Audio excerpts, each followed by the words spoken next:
Assalamualaikum warahmatullahi wabarakatuh, teman-teman. Alhamdulillah, kembali kita bertemu lagi di video ini. Insya Allah hari ini kita akan masak putu.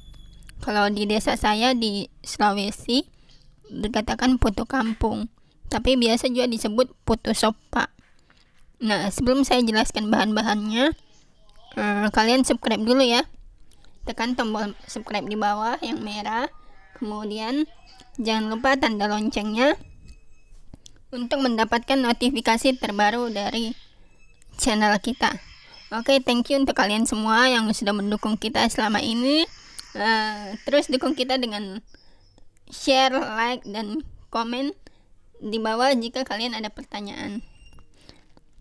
Oke, selanjutnya kita akan masuk di bahan-bahan untuk membuat putu. Oke, yang pertama ini kita ada tepung beras putih. Di sini saya memakai merek Rose Brand ya. Kemudian ada tepung beras ketan Rose Brand juga yang hijau itu. Kemudian ada kelapa muda ya, tapi tidak terlalu muda juga, tidak terlalu tua. Kemudian tidak lupa juga garam secukupnya. Oke, kita langsung masuk di cara pembuatan putu kampung ini atau putu sopa. Nah, yang pertama kita ukur dulu tepung beras ketan putihnya 1 gelas ya. Baik, selanjutnya kita akan mengukur 2 gelas tepung beras putih. Dan kedua tepung ini akan kita campurkan dan kita bentuk untuk dijadikan adonan putu kampung atau putu sopa ini. Dan ini adalah makanan kesukaan saya banget ya.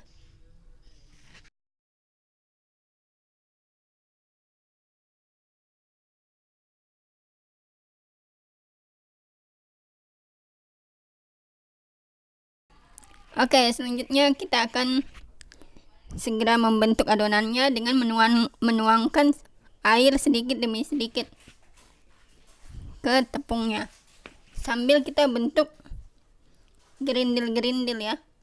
Jadi tidak kita bentuk kalis, tapi kita akan membentuknya bergerindil. Oke, seperti ini cara mengadonnya.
Setelah terbentuk seperti ini, dia sudah bergerendil dan ini teksturnya agak basah ya.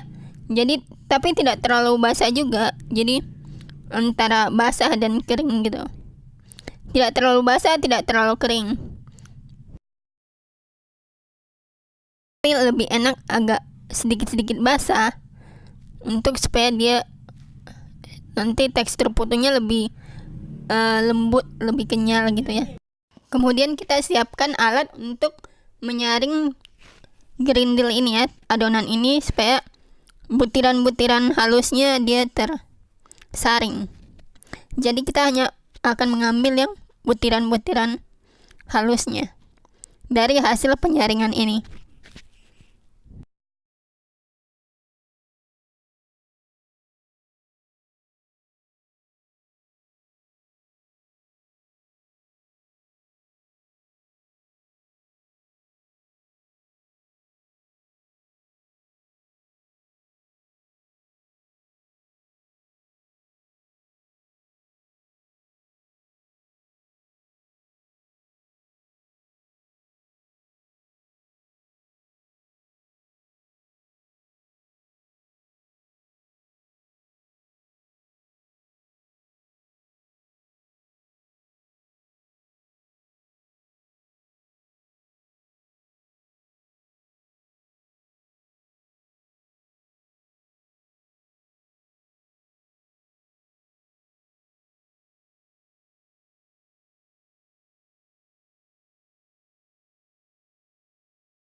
Seperti inilah cara penyaringannya. Kita lakukan seperti ini hingga semua adonan habis.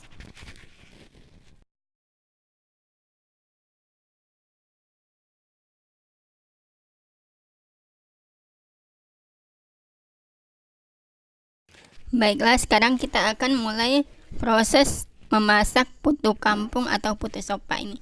Yang pertama cetakannya adalah ini. Ini dari pipa ya, kita buat sendiri. Kemudian di bawahnya ditutupin memakai tali. Tali apa itu namanya? Lupa namanya. Yang jelas kita rakit sendiri nih cetakan putunya. Kemudian untuk alat masaknya sendiri ini dibeli ya. Kami beli, ada dijual di Makassar tapi. Kemudian cetakannya, tali tambang itu tadi dimasukin di bawahnya. Nah, ini hasil adonan tadi ya, menjadi butiran-butiran halus. Kemudian pada alat masak putu ini itu dimasukkan air di dalamnya, kira-kira 3/4 ya, 3/4 bagian airnya. Kemudian kita panaskan hingga air di dalam panci tersebut mendidih. Setelah itu kita naikkan putunya, cetakan putunya yang sudah diisi adonan. Nah, pada saat mengisi adonan ini kita tidak boleh terlalu kayak menindis dipadatkan gitu ya. Jadi dibiarkan gembur begitu di adonan-adonannya itu, nggak ditekan. Nah, setelah kita isi satu persatu kemudian ditutup semua. Ini nggak boleh ada yang terbuka. Kalau ada yang terbuka satu maka dia nggak akan masak ini yang lainnya. Jadi semua lubang-lubang itu harus tertutup. Jadi seperti ini ya proses memasaknya. Nah, pada saat putu sudah masak dia akan kelihatan lebih bening. Nah, seperti yang sudah tampak di layar itu, ada yang sudah bening, itu sudah bisa kita angkat. Pada saat kita angkat, kita keluarkan, kemudian diisi lagi cepat-cepat untuk menutupi lubang uap yang terbuka itu. Nah, seperti itu. Nah, di sisi lain kita siapkan juga adonan ya, kita siapkan kelapa parutnya ya. Kelapa parut yang masih agak muda itu kemudian kita campurkan dengan garam secukupnya. Jadi pada adonan itu tidak dicampur garam. Nah, yang dicampur garam itu kelapanya ini. Kita campurkan garam secukupnya pada kelapa, kemudian aduk-aduk. Setelah itu, setelah putunya masak, maka kita gelindingkan di kelapa parut ini. Nah, seperti ini proses melepasnya ya. Kemudian kita gulung-gulungkan kelapanya selagi masih panas.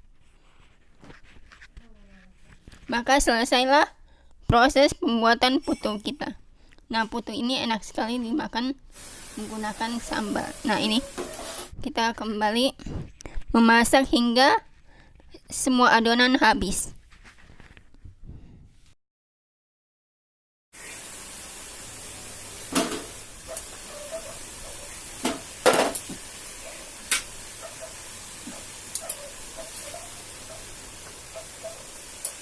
Baiklah, sampai di sini dulu video kita kali ini, cara pembuatan putu sopa atau putu kampung khas Bugis. Nah, ini dia hasilnya, sangat enak dan gurih ya. Apalagi dimakan panas-panas menggunakan sambal, masya Allah, luar biasa. Oke, thank you for watching.